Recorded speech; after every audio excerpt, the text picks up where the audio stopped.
Fala, Matimores! O assunto de hoje é porcentagem.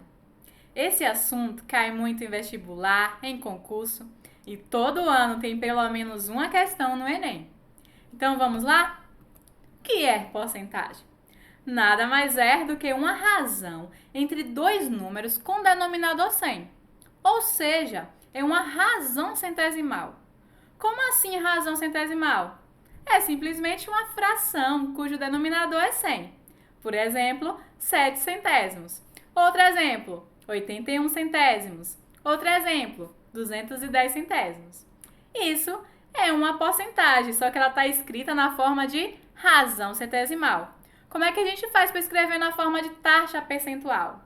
É só lembrar que toda fração com denominador 100, eu estou pegando 8 partes em 100. E o que é porcentagem? São partes de 100. Então, é só escrever 8%, que é esse símbolozinho aí. Tem outra forma de escrever a porcentagem? Tem sim, na forma de número decimal, que é só transformar essa fração 8 centésimos para o número decimal, dividindo o numerador por denominador. Então, 8 dividido por 100 dá quanto? 0,08.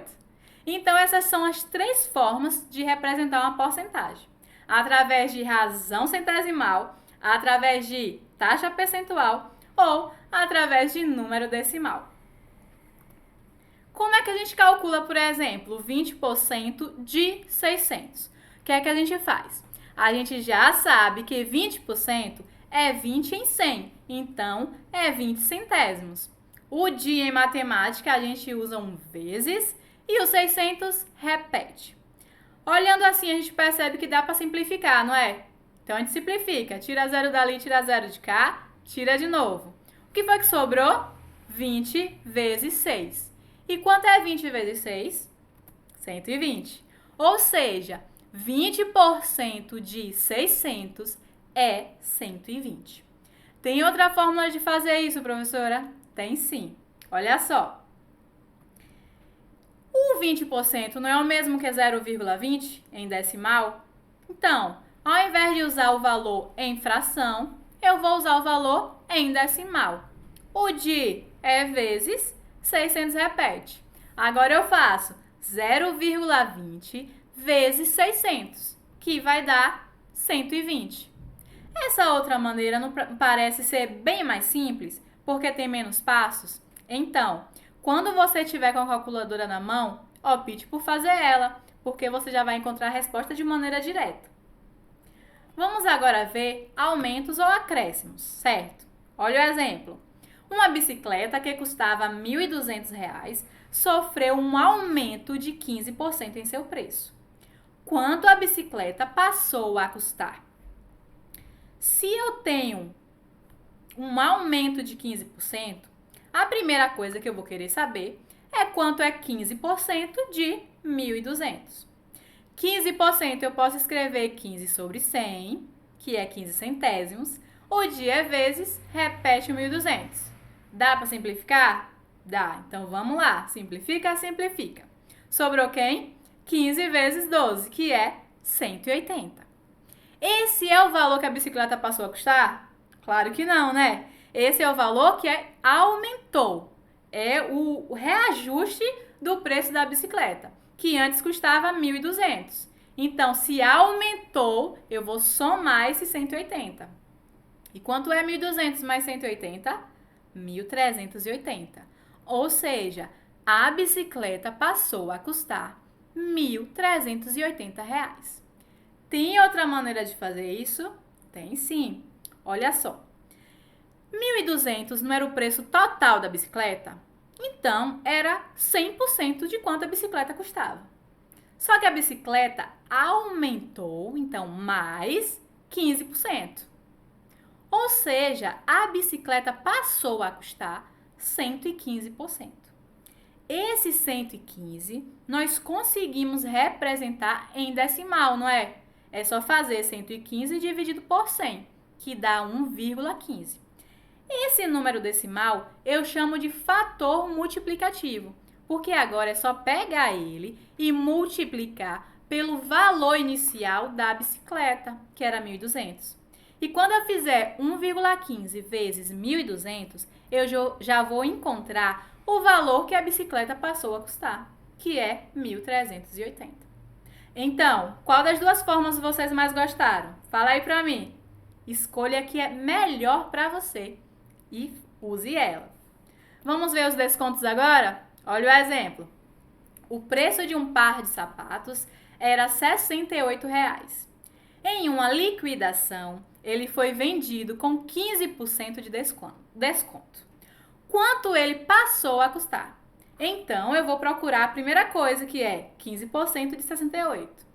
15% é 15 sobre 100, é vezes 68, deixa 68.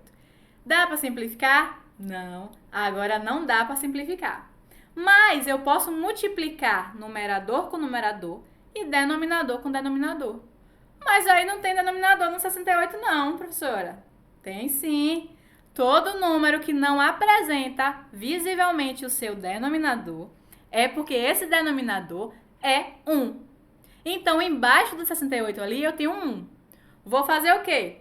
15 vezes 68, que dá 1.020, e 100 vezes 1, que dá 100. Agora é só dividir 1.020 dividido por 100, que dá 10,20. Esse foi o desconto que o sapato teve. O que é que eu faço? Eu pego o preço original do sapato e diminuo o desconto, 10,20, que vai dar 57,80. Ou seja, o sapato passou a custar R$ 57,80. Tem outra maneira? Tem sim. Olha só. 68 era o preço total do sapato, então era o 100%. Ele teve um desconto, uma redução, então ele diminuiu 15%. Quanto é 100% menos 15%? 85%. Esse 85% eu posso transformar em número decimal. É só fazer 85 sobre 100, dividir, que vai dar 0,85. Eu pego esse fator de multiplicação e multiplico pelo 68 e vou encontrar quanto o sapato passou a custar, que foi 57,80 centavos, ok? Agora vamos para uma questão de Enem. Olha só. A Pesquisa Nacional por Amostragem de Domicílios é uma pesquisa feita anualmente pelo IBGE, exceto nos anos em que há censo. Em um ano, foram entrevistados 363 mil jovens para fazer um levantamento sobre suas atividades profissionais ou acadêmicas. Os resultados da pesquisa estão indicados no gráfico. Temos aí o gráfico de jovens em atividade entre 15 a 29 anos, dados em porcentagem. De acordo com as informações dadas, o número de jovens entrevistados que trabalha temos aí as alternativas. Vamos analisar a questão. Qual é o primeiro dado que eles nos oferecem? É a quantidade total de jovens que foram entrevistados, que é 363 mil. E nos pergunta o número de jovens desses aí que foram entrevistados, quantos que trabalham. Então, eu preciso saber que eu vou agora analisar esse gráfico para determinar quem trabalha e quem não trabalha. Olha só, vamos olhar para a primeira coluna. Esse de 21,6%. Esse somente estuda, ou seja, não me serve, porque eu quero quem trabalha. A segunda coluna, 13,6%, trabalha e estuda, me serve. A terceira coluna, somente trabalha, me serve. A quarta coluna, não trabalha nem estuda, então não me serve.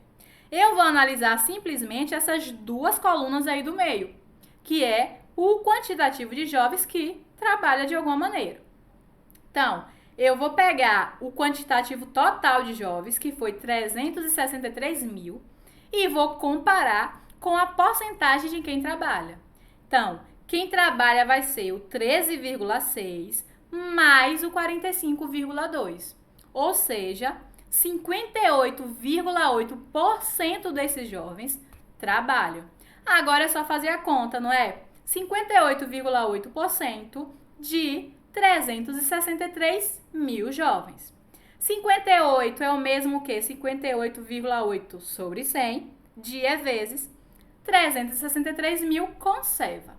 Simplifica, simplifica. Vou fazer agora 58,8 vezes 3.630, que vai dar 213.444, que é exatamente a resposta da letra C. Foi facinha, não foi não, essa questão do Enem de 2020? Eu achei, e vocês? Meus amores, por hoje é só. Até mais, timores!